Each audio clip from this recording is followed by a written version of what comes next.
Welcome to Talk Across America. I'm Doug Miles, and we're here in beautiful Sarasota, Florida.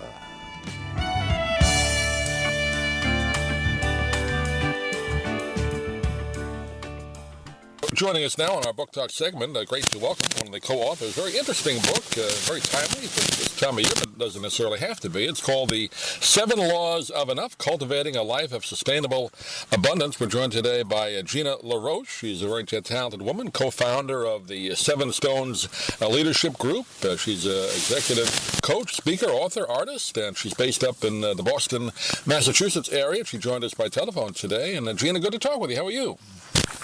I'm fine, Doug. Thank you. Thank you for having me. Yeah, good to have a chance to talk with you for a couple of minutes. I had an opportunity to read through the book briefly. I just got it, so I unfortunately didn't get to finish it yet, but a very interesting topic, because I think particularly this time of year, as we talk around the holidays, people get a little bit consumed, I guess, with having the right gifts and buying and all that. Nothing wrong with that, but I think the point of your book is we should kind of be satisfied with what we have, right? Not try and stress too much on that. Right. I mean, what I would say the point of the book is that you do enough and you have enough, and most importantly, you are enough. And I think it becomes really apparent at this time of year. As you said, it's not like we're against gift giving. No. But sometimes when I find myself really having no inspiration to buy a gift from somebody, and I just am in the store to find quote unquote something just so they have it under the tree, I know that I'm extending over what I call my enough line. Yeah, I think so many people, like you said, they feel they have to get something, whatever the latest thing is. You see advertised, and it makes you feel almost guilty for not having it. So that's the thing we have to try and overcome, right? At least according to this particular, the laws of enough, right? We don't have to have it to be happy. No, we don't have to have it to be happy. I mean, in essence, what we say in the book is a lot of us are caught in what we call this scarcity story. And the scarcity story is really driven by myths. There's a myth of scarcity that was actually coined by Lynn Twist in her book, The Soul of Money. And the myths of scarcity are there's not enough, more is better. I should say more is always better. And that's just the way it is. But as well as the myths of scarcity, there's also these myths of excess. And the myth of excess is you can have it all. Having it all will make you happy. And Doug, if you don't have it all, and or if you are not happy, then it is your fault. Right. And most of us are living in this story that all these myths of scarcity and myths of excess are true. And with the 7 laws, with the book and the laws, our hope is to provide a pathway or a bridge to this life we're calling sustainable abundance. I think you make a good point there. Having it all, we've heard that term for a long time. I don't think people are intended to have it all, at least at one time. Maybe different parts of your life, but to have it all in one shot, I don't think that's supposed to happen, right? Right. You can't have it all at the same time. And quite frankly, having it all has really devolved into material things. Right. Having more the houses and the cars and the clothes and the shoes, and we don't think about having joy and contentment and pleasure and relationships.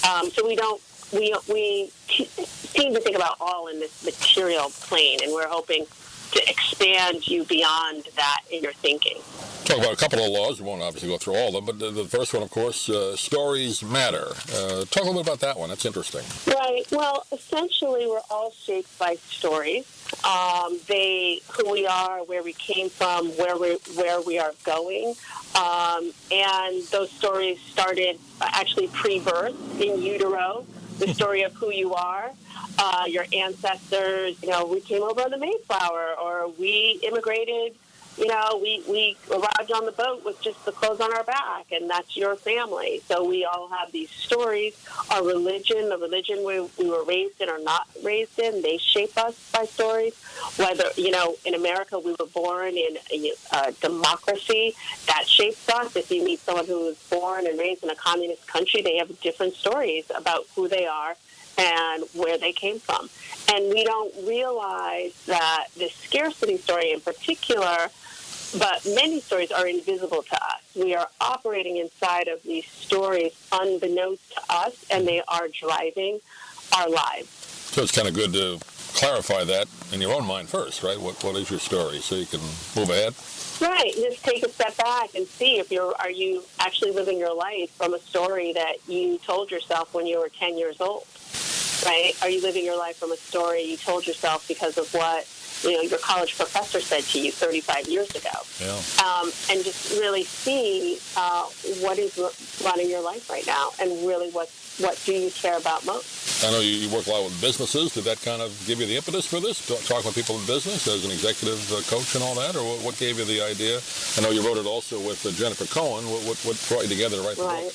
Right. I would say two things. One is our own personal journey and just being competition and comparison, and you go to those reunions and what is such and such doing, and who has how many kids, and how big is so and so's house. So I saw that in my own life, but also in our coaching, in particular, we would have executives who, in essence, had achieved quote unquote it all. They were at the top of their professions. They went to the finest and best schools in the country by all measures and standards. They were wealthy, and they would come into our office and have this sense like, I'm not happy.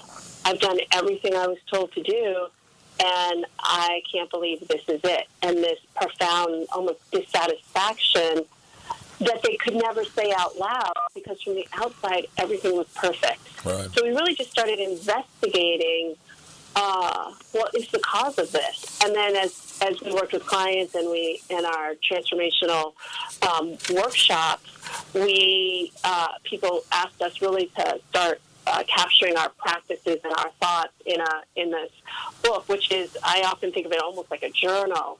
And so our clients and friends really asked us to capture our thinking so they could have it, in their own hand and hand it out to their family and friends. Yeah. So that's really what drove us to write the book together.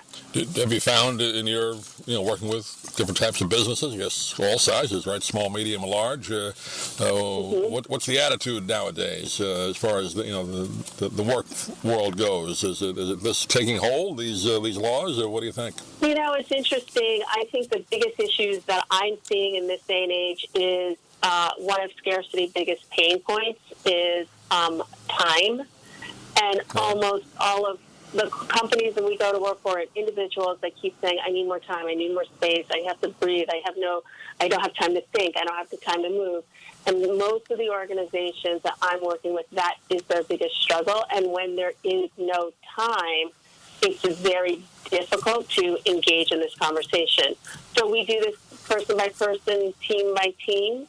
And then some organizations that you've read about in the popular press have done things like shut down the email servers over the weekend and shut down your email when you go away on vacation. So you're not deluged with, thousands of emails when you come back.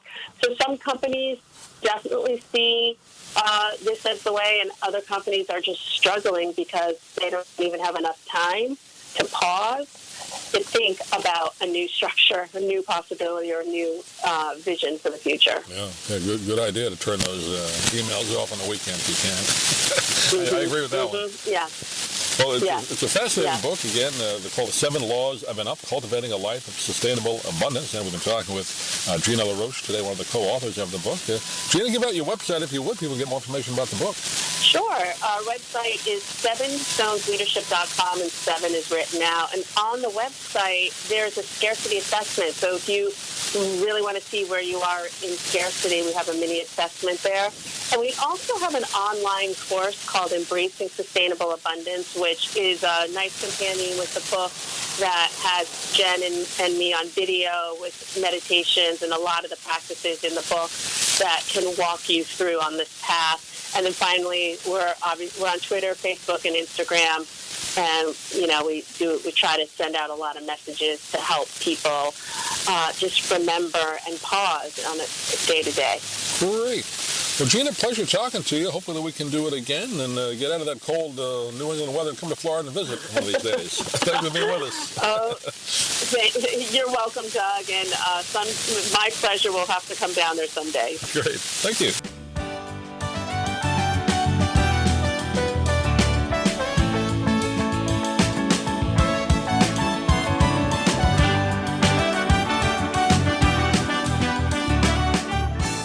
Thank you for joining us today on Talk Across America. Please visit our website at dougmilesmedia.com for more great interviews and content. And if you're interested in any of the books we talk about on the program, please click the Amazon link on our website. It helps support the podcast. Thanks for listening. We'll see you again real soon here from beautiful Sarasota, Florida.